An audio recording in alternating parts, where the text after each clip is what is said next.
Welcome to Being You, an SPH Productions presentation. My name is Shane Hodges, licensed professional counselor and author of It's Time to Be You, How to Become Your Most Authentic Self.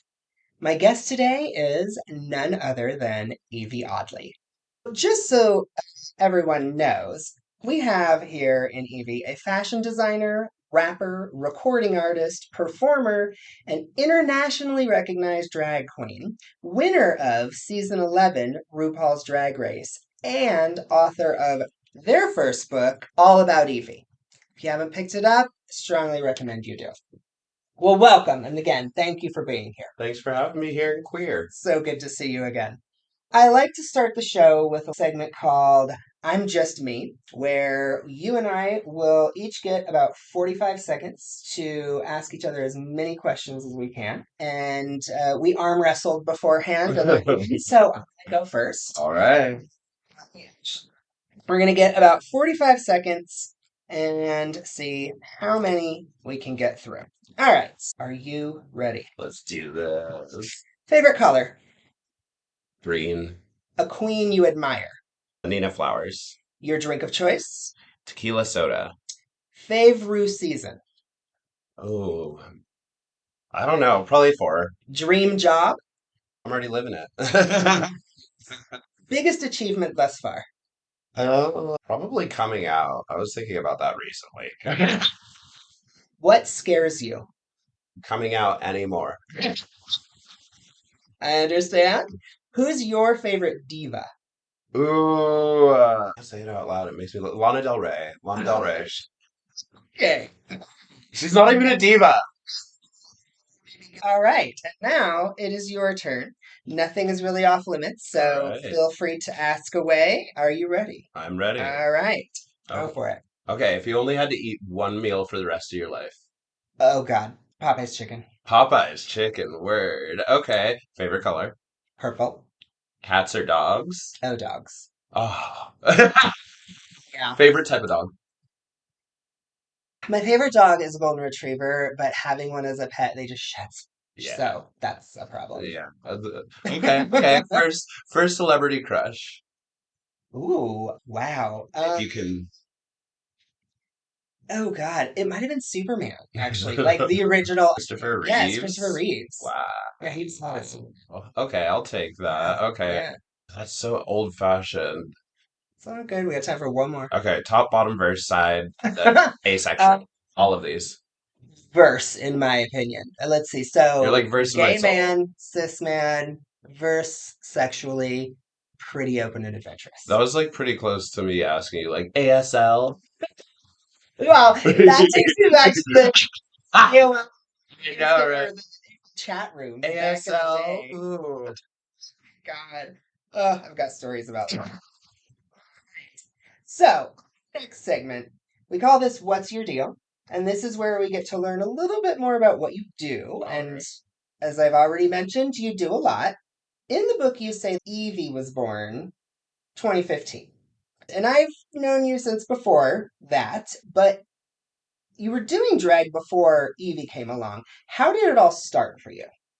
You know, if I'm giving the annoying answer, it started as a little kid remembering wanting to do my mom's makeup and trying on her Okay. heels and stealing my sister's tutus. What age was that ish? First memories. And they've told me lots of stories about how they saw these feminacies, these flamboyances from babyhood. So technically speaking that way, but when I first started to actually pursue the idea of doing drag as I knew it, I was 18. I was no longer in the parents' house. I was fully out and I could buy heels as an adult and no one could stop me. All right. Where'd you buy your first set of heels? Goodwill. Okay. Goodwill. Okay. And what I now know were like 2 sizes too small. Okay. Yeah. And if you're performing in heels, you need the right size. Mm. What would you like to share about the evolution of your drag? It's kind of interesting because drag was this outlet I needed to be able to express, like I said, the flamboyances that otherwise were pushed down by society, by the people who love me, like my Yeah. parents, or like, ooh, girl, don't do that outside of the house. Mhm. Yeah. So that's like where drag started for me is needing a place to be like, yes, I am actually this fabulous. And now for me, it's, I really don't even have words for it because, like, in boring land, it's my job. But more important than that, it's still like this route I have for self expression and connecting with people in ways I know they won't get otherwise. Like, I can paint, I can sing, I Mhm. can dance, I can write a song, but for some reason, I've never found an art form that connects me to the people I'm trying to speak to better than drag. When you first got started, how quickly were you able to see yourself as a drag queen? Talking about coming out and never wanting to do it again. That was another coming out that happened. Is Okay. I had already come out to the world Mhm. and was starting to do drag. I kind of had to come out of that closet. I bought my heels. I did did my first few shows, but it Mhm. was something I wouldn't talk about on any of the hookup apps for sure. I Yeah. wouldn't let new partners know. I wasn't really telling people, and that sort Mhm. of changed. I want to say like 2014 when I realized that this is something that I am so passionate about and have the potential to be so good at Mhm. that it would be robbing myself if I didn't Right. immediately just be like, yes, and also, by the way, I am a drag queen. Not I do drag, but Uh-huh. I am a drag queen. Yeah, and that's why I asked the question because I've noticed with certain drag queens that they talk about that it was challenging to actually say or believe themselves, I am a drag queen. And Hmm. I appreciate, again, as part of the book, that you talk about that aspect of coming out more than once Hmm. around more than different things. And I don't think a lot of people understand the challenges that we face with that. So I appreciate, again, you talking about it. I have also seen some of your odd talks videos, and I really appreciate the authenticity, the vulnerability that I see in those and what I've, read from the book. What was it like, and what is it like to put it out there in that way? The putting it out there is the easy part. Well, of course it is for me. Putting it out has always been easy, but really, honestly, the putting it out there is the easy part. I'm kind of a decision maker on the fly, and I'll deal with the consequences of whatever my emotions are telling me later. Hmm. But the hard part for me, specifically with the odd talks, even somewhat with writing the book, was having to take the time to force myself to get into a state of authenticity before I share it out to be like, okay, Hmm. not gonna fiddle around or make any jokes or and not gonna put on a character for this. Like, especially with those, it's difficult because there's no other human being there when I'm filming. So Yeah. I've like spent hours, I've spent a whole day once just like trying to really imagine I'm talking to somebody on the other side of the Hmm. camera instead of being like, and here are the answers that I have about my life. I appreciate you talking about the I'm trying to make it seem like I'm talking to somebody else. Because again, there's a different, yeah, just talking to a camera is very strange Well, at times. and the people are who it's really for. Like I was frustrated, like even coming home and talking to family who I rarely text back, or friends who I rarely text Mm-hmm. back, and having their only point of references for my life be the things that I'm sharing with everyone. So they would congratulate me on all the things that Uh-huh. I was doing Mm-hmm. without me having any space to be like, yeah, but also, you guys, it's really hard right now. Just ignore the fact that I was booked at that show last night. I think having been on a show like RuPaul's Drag Race, you can likely talk to the aspect of how they're edited and what is presented versus the full story of what happens. Yeah. Like you said, a lot of people don't see that and they make their judgments or assumptions based on what is presented. Well, and that compiled with like the age of social media where we're all your job to exist right now is not only to exist, but to capture it and present it, edit Yeah. yourself in a way for everybody. And Hmm. it's kind of ironic because I know I'll never get to a full place of 100% authenticity, even with the odd talks. But it's always about like fighting to tear down just a little bit more of these preconceived notions that people might have about what it's like to be in your skin. Yeah. I want to ask about the authenticity piece because I agree with your statement. I don't think any of us really ever reach a point of 100% authenticity consistently. Yeah. It's similar to Maslow's hierarchy. The highest level is self actualization. I don't think we ever reach a point where it is consistently that we're there. Yeah. So I want to ask about the process of preparing for the Odd Talk videos. What have you noticed in terms of challenges you face to prepare and be the most authentic version of yourself as you can? The biggest challenge is having to accept the fact that a certain amount of authenticity is manufactured. And that doesn't, but the thing is, it doesn't remove from the authenticity Uh huh. itself.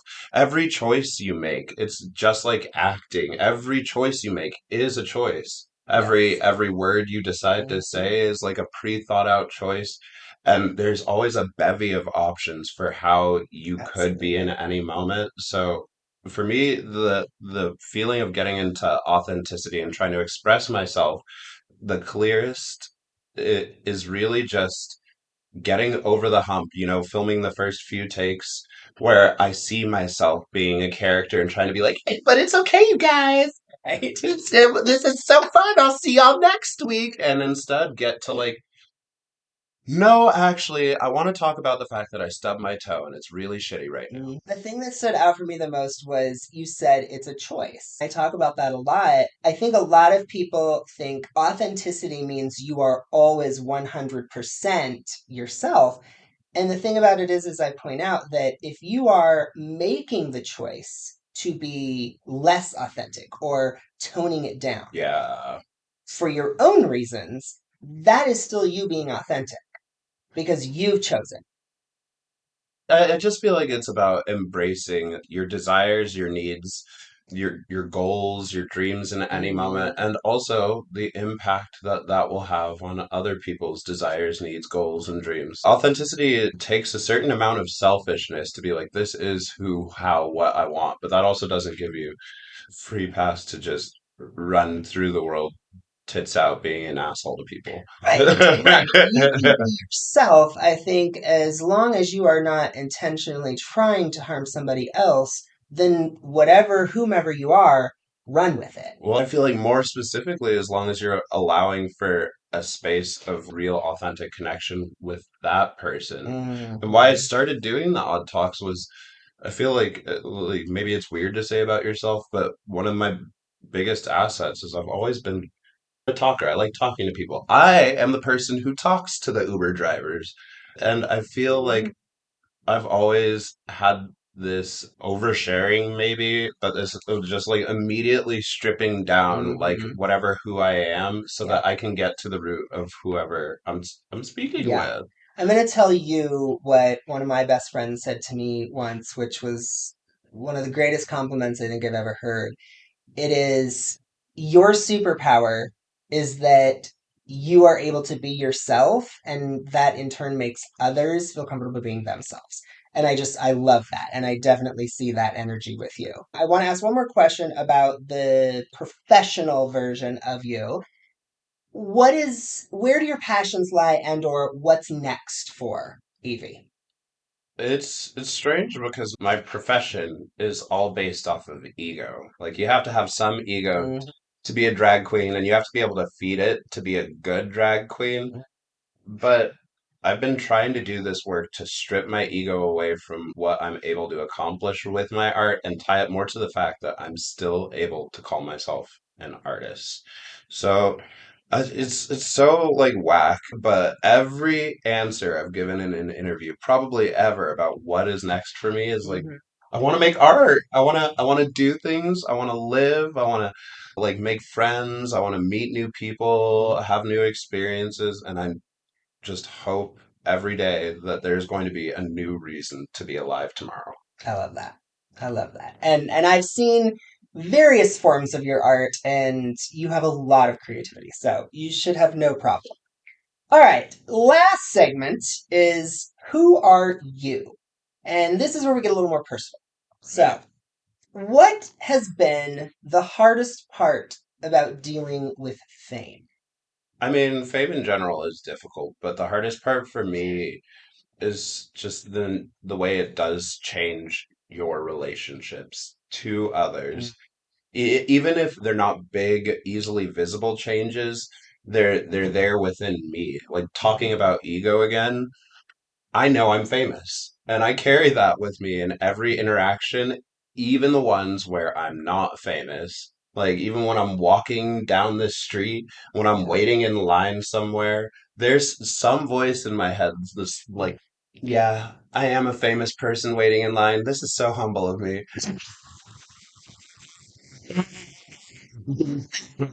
How often does it happen, or where has been the most unique place that you have been recognized outside of drag? Uh, the bathhouses. Like, I love it when you're in a dark little sex club. You are like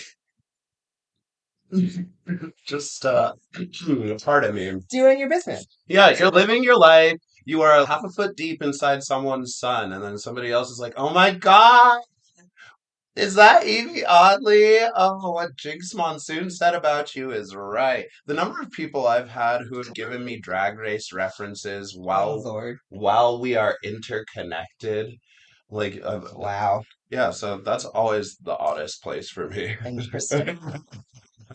As I've mentioned, I have seen several of the odd talks. You made a comment earlier that it's for the people. What is your hope or goal in putting those out? It's interesting because it's changed even since I started that. When I started it, it was so that the people who I know and love could have more authentic conversations with me about where I'm actually at. Mm. And now if I'm being honest, I don't want people to talk to me at all about the things that are going on in my life. I want them to feel caught up. Like when Uh, you see an old friend and mhm. you don't even have to do the like, how have you been? You just go into how you are. Yeah, How are you yeah. now? And that's really like my goal going forward is I don't want people to be concerned with how I've been, what I've been going through. I want them to be with me in the now because that is all I give a shit about. I appreciate that. In some of the odd talks, you have spoken about some personal things going on. How do you deal with stress? Probably poorly. Well, No, I'm just a very cerebral person, and so that's always led to probably an elevated level of stress in places it doesn't need to be, a chronic procrastinator, ADD, like all of the above. And so I deal with stress by doing what I did when I lit the back of my house on fire as a kid, which is go and take a nap. it can fix a lot of things. You know, sometimes it stresses you out more, but at least you tried. Exactly.